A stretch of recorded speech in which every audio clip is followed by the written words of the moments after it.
Hello and welcome to this month's newsletter. It has been a big month. We spent quite a bit of time talking about psychedelics, which was interesting, a theme that I like to pursue because it is an approach to some fairly intractable problems, mental health problems like post-traumatic stress disorders and chronic depression. Now, about just over 2 years ago, I was introduced to Mind Medicine Australia, an organisation which is championing the use or the reintroduction of psychedelic therapies into healthcare. And this was something that was showing tremendous promise in the 40s, 50s and 60s, not to mention the fact that over millennia, many cultures have utilised psychedelic substances as mood altering and mood enhancing experiences. Well, this is referring to psychedelic therapy in a clinical context. It was sobering to know that in the late 60s, early 70s, when President Nixon declared a war on drugs, that was the end of psychedelic therapies, the potential of it to deal with mental health problems. And during the podcast that I conducted last month, was with the two directors of Mind Medicine Institutes, which are dedicated to training healthcare practitioners to deliver that psychedelic therapy. It was with integrative psychologist Nigel Denning and also Dr. Trail Dowie. Now, Trail has a PhD, in fact he has two PhDs, one in philosophy and the other in psychiatry.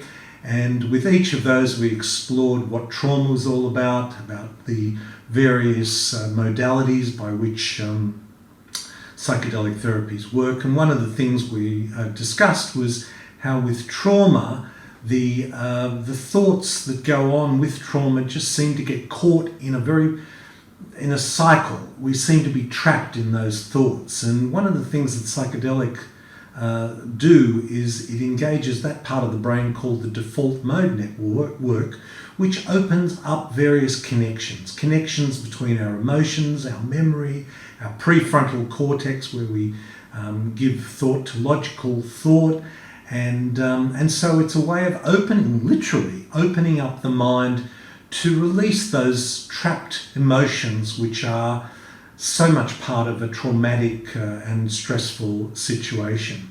So that is something that we focused on in the last month, and I also, in one of my Healthy Bites, explored how the wars on poverty, drugs, terror, how all of those kind of wars have proceeded. And the Healthy Bites is an opportunity for me to reflect on my guests that I have spoken to over the month or the week before. We also spoke to a pediatric respiratory physician and sleep specialist, Dr. Jim Papadopoulos. Now, I've worked with Jim clinically, referring patients to him for over 10 years. And when I first spoke to Jim, it was on my original podcast some 8 years ago. And it was so interesting to reconnect with him and realise that his focus has shifted so much to nutritional aspects of poor sleep, and in particular the role of reflux and heartburn and indigestion on children's sleep. It was a great discussion. Jim is a wealth of information, and his episode we called The Sleeping Child. And if your children are sleeping well, then it's a good chance that you'll be sleeping well and your family will be healthier and happier for it. If, on the other hand, your children are having trouble sleeping, then that is incredibly disruptive to their development, to your well-being, their well-being, and we discuss the issues surrounding that.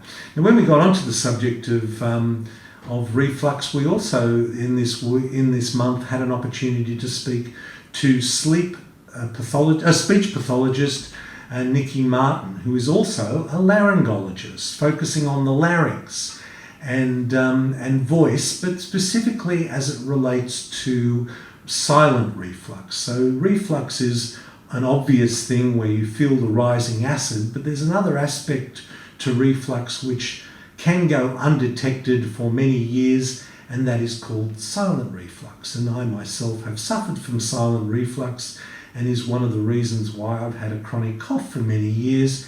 And it was very interesting to meet Nikki Martin, to have her help me, and with that I thought it was only appropriate to share her with you. And that opened up a whole new way, another aspect to holistic healthcare, which I reflected on in another healthy bite. Now, the month ahead is explore, and we finished this month with a review of a very important article, which I'm going to be touching on again in the coming month, and that was an article that was published in the British Medical Journal, one of the oldest and most prestigious medical journals in the world, and the article was entitled "The Illusion of Evidence-Based Medicine." And I dissect that article in the final Healthy Bite of the month, but I also in the coming month go on to explore that in much more detail, and we visit with Reese in the podcast that we will be doing. We'll be reviewing an Australian government initiative looking at early treatment of COVID-19. Now, particularly sobering considering this summit, which was open to the public, it was a 2-hour summit, came out just after the article in the British Medical Journal entitled "The Illusion of Evidence-Based Medicine." And in that article, I'm going to give you a little bit of a preview of what's coming. In that article, "The Illusion of Evidence-Based Medicine," they talk about the problem being that key opinion leaders, or in marketing parlance referred to as KOLs, all too often are masquerading as experts in health. And in fact, that is why they become key opinion leaders, because they have positions of influence, and their influence affects people's approach to healthcare. And many of those key opinion leaders are product champions, championing products, pharmaceutical products, on behalf of the pharmaceutical industry. Now, I'm not in any way suggesting that the people involved in the Australian government-initiated COVID early treatment forum are in any way paid by the pharmaceutical industry, but there is no doubting that they are key opinion leaders and they are product champions, because the only thing that they spoke about, and I have sat through the 2-hour forum and I have extracted highlights of that forum, which I'll be sharing with you with some commentary.